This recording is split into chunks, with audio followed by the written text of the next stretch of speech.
everyone, welcome back to my YouTube channel. This is Maj, and for today's video, we're going to talk about Nibiru or Nibi token airdrop, guys. So finally, meron na silang claiming date.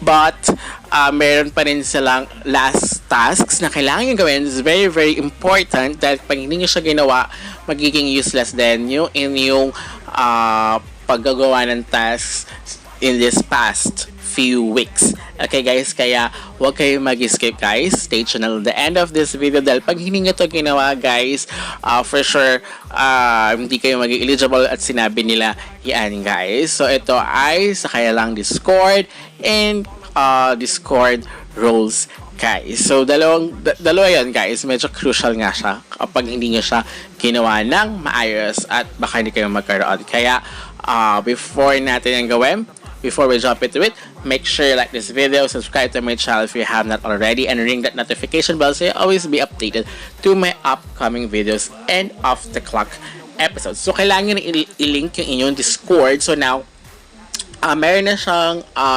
option sa pag in-open yung Nibiru. As you can see, natapos na natin diba sa Twitter account. So nakalink na yan. So now, kailangan tayo pumunta or i-connect nyo yung inyong Discord. Actually, nauna na yung isa nila, which is seemingly, tama ba? Isang human verification, which is hindi ko siya magagawa, guys, due to ginawa ko siya sa phone kasi ayaw dito sa desktop or sa laptop. So here, as you can see, kailangan i-click yung may arrow niya sa taas. So likely human pala, sorry. Likely human, ito yung una lang ginawa. So madali lang yan. Pero this one, it will be the KYC or parang ano nga, hindi naman kailangan ng ID but the face recognition. Yun yung kailangan niya guys. So once na umokay siya, ayaw kasi sa laptop, medyo kasi malabo yung webcam. Kaya kailangan is malinaw ang inyong camera kasi kapag malabo yan, uulit lang kayo ng uulit guys. At sundin nyo yung instructions dyan na para move far away or move closer or steady, ganyan guys. Okay? So once na sa tingin nyo okay na, nagawa nyo siya, is click nyo lang, mag-type lang kayo ng GM sa kanilang Discord at i-click yung name nyo para makita nyo. Okay, so now, ang gagawin ko na is the seemingly. So meron na akong likely human, but the next one is the last step nila, which is the seemingly. So pupunta ulit kayo sa inyong Discord, sa kanilang Discord account guys, and then ililink ko ulit ko. Ayan, so medyo ayan. So na-link naman natin guys. Ayan, so pero dito kasi medyo nagkakaroon lang sila ng problem guys. So yan, diba naging green yan sa akin pagdating sa Twitter account, pero pag sa Discord, sabi naman iba, okay naman na raw yan. But pag ganyan daw is may problem lang or pag naging congested yung kanilang the apps or yung kanilang website guys. So pero kapag ganyan, okay naman daw. Pero balikan nyo lang siya until pa naman to, March 21. Okay? Until, tama ba? March 21. Pero check natin yung pinaka dito sa how to get verified guys. So may para yun yung nila. And then yun nga kasi nawala din yung mga points natin. So yung iba hindi nawala, pero yung iba kasi nawala. Kasama na ako doon. So dun sa how to get verified, andyan yung requirements of the eligibility for their airdrop, kung kailan yung claim, hanggang kailan yung pag-verify nyo ng inyong Discord guys. Okay, so here meron din sila sa coin list requirements. Then guys, meron din silang pa airdrop kung nag-join kayo sa kailang coin list campaign, pwede nga gawin yan. So March 21 2024. Pero yung claims, I don't know kung June 1st talaga siya, pero may lumalabas kasi after March 1st is yun nga, medyo naguguluhan ako about that. Pero vesting din siya guys, so 2 months vesting, meron kasi dyan 1 year vesting. So here, ito yung pinaka requirements and restriction. So at least 50 Twitter or account by the end of the campaign. So ito yung at least 50 followers. Kailangan meron kayo at least 50 plus followers guys. So meron naman din dyan once na, di ba kasi dahil nga ingatan nyo na magkaroon kayo ng civil at magkaroon ng multiple devices or accounts in the same network. It means yan, same IP address.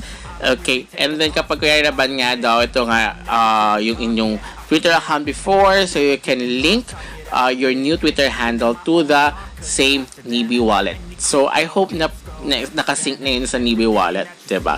So papalitan mo lang yung Twitter account. So something like that. So ito yung seemingly human role. Ito yung pinaka na-add nila, guys, which is andito rin naman yung step by step, guys. So nauna nga likely human, which is yun yung face verification, but this one sa seemingly human is meron silang answer, so you need to answer it. Meron silang question, so you need to answer it right para magkaroon kayo ng role for seemingly.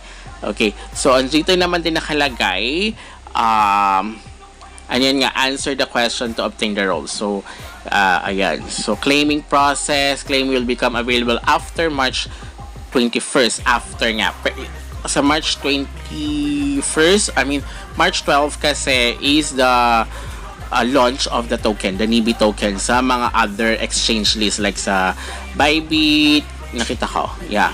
So here, ito yung 2-month linear yung vesting nila. So naka-vesting siya, guys. Here, so ayan. So now, try natin muna ayan, diba sa nakalagay dyan is channels and roles. Pero sa isa, click yung arrow sa pinakataas nga, guys, sa arrow down, doon yung for the likely human. Pero kapag kay seemingly role, kailangan i-click yung channel and roles, guys, and answer. Yung iba kasi dyan na answer nga na, diba, yung customized question, yung pinaka taas, yun lang yung answer nyo yung nakalagay dito, guys. So hindi nakalagay dyan yung pinaka main answer. So kung alam nyo na, answeran nyo na. Pero kung hindi, papakita ko sa nga yung correct answer, guys. Okay? So, ayan. So, nasagutan naman natin yan way back before nung tayo ay nag-start pa lang kay Nibiru, guys. So, now, here how many toes am I holding up, guys? So, the answer is number 3. The 3. Okay? So, yan yung answer. So, ayan. Nakuha na natin yung seemingly human role. So, okay na, guys. So, kung nagkaroon kayo ng points before, kapag hindi nyo ito nagawa, nonsense din. Magiging useless lang din yung points nyo kapag hindi nyo siya nagawa on or before March 21st. Okay? So, now, ayan. Pero dito, hindi pa kasi siya. Dapat kasi mag-check siya, sabi ng iba. But, pag kayo naman daw, okay naman din daw siya. Pero kasi ba nakita nyo kanina kapag sa Twitter account is may check na green, but now ay na kanya mag-check. So, I think under construction or maintenance yung magiging nito sa kanilang, dito sa account nila. So, now, let's check other, kasi iba kasi sila sabi is, vesting for 1 year, diba? So, dito kasi claims June. So, kung may 2 months, kung March yan, siguro April, May, June. So, possible first is April until June yung claiming kasi 2-month linear vest siya. So, 7,500,000 Nibi yung for the Nibiru testnet airdrop. So, nakalagay dyan. So, 50% unlock at claim.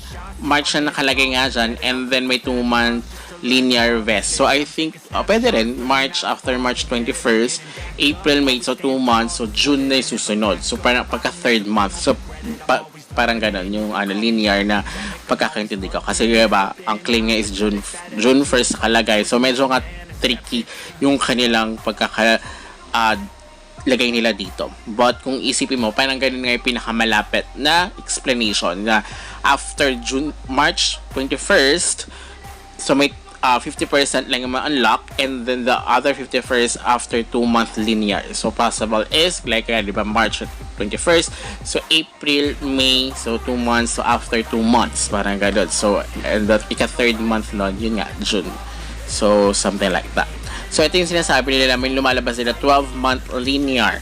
Yung CoinList Community Sale. So, 120 million Nibi. So, sa ano yan? Sa CoinList naman siya. So, kung sumali kayo dyan, so, ganyan yung kanyang, instructions. Okay, but the rest, 2-month linear vest. So, update ko na lang kayo kapag claiming date na. So, until next time, bye! Let me know.